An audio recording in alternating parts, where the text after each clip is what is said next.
તો આજે મિત્યક્ષને પિકનિકમાં લઈ ગયા હતા અને અલગ અલગ રાઇડ્સમાં બેસાડ્યા પણ હતા। જો આ ટ્રેનમાં બેઠા છે અને હેયુને પણ સાથે લઈ ગયા હતા, તો એને પણ બેસાડ્યો હતો અને એને પણ મજા આવી। થોડીક બીક લાગતી હતી પણ એને પણ બહુ મજા આવી।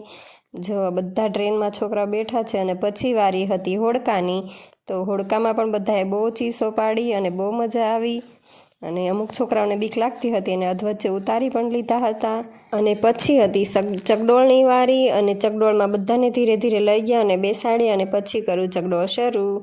તો બધાને બહુ મજા આવી હતી ચકડોળમાં પણ અને બધા ટાટા કરતા હતા, આમાં કોઈને બીક નહોતી લાગી।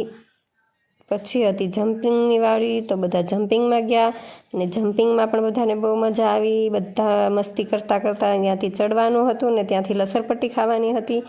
પછી હતી માટીમાંથી શું શું બને એ છોકરાઓને નોલેજ આપવાની વારી, તો બધાને બહુ બધું શીખવ્યું ત્યાં કે માટીમાંથી કેટલી વસ્તુ બને છે। તો આ દાદાના હાથમાં કલા છે, એણે બહુ મસ્ત બધું બનાવ્યું। કુંજા બનાવ્યા, માટીના ઘડા બનાવ્યા, દીવડા બનાવ્યા, બહુ બધું બનાવીને છોકરાઓને બતાવ્યું।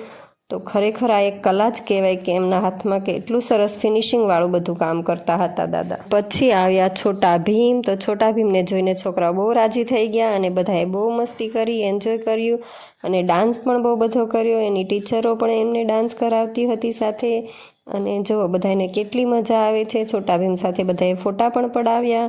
અને પછી હતી કઠપુતલીનો વારો, તો કઠપુતલીમાં પણ બહુ મસ્ત ડાન્સ બતાવ્યો બધાને। અને આ સ્કૂલનું નામ પણ હું તમને જણાવી દઉં કે વિઝડમ ઇન્ટરનેશનલ સ્કૂલ છે અને બહુ સારી સ્કૂલ છે। અંદર બહુ છોકરાઓને એક્ટિવિટીઝ પણ કરાવે છે અને બધું શીખવે પણ છે અને એનું ભણતર પણ બહુ સારું છે। તો તમે જો કામરેજમાં રહેતા હોય તો એક વખત વિઝિટ જરૂરથી કરજો। અને હા, મારી ચેનલને સબસ્ક્રાઈબ કરવાનું ભૂલતા નહીં।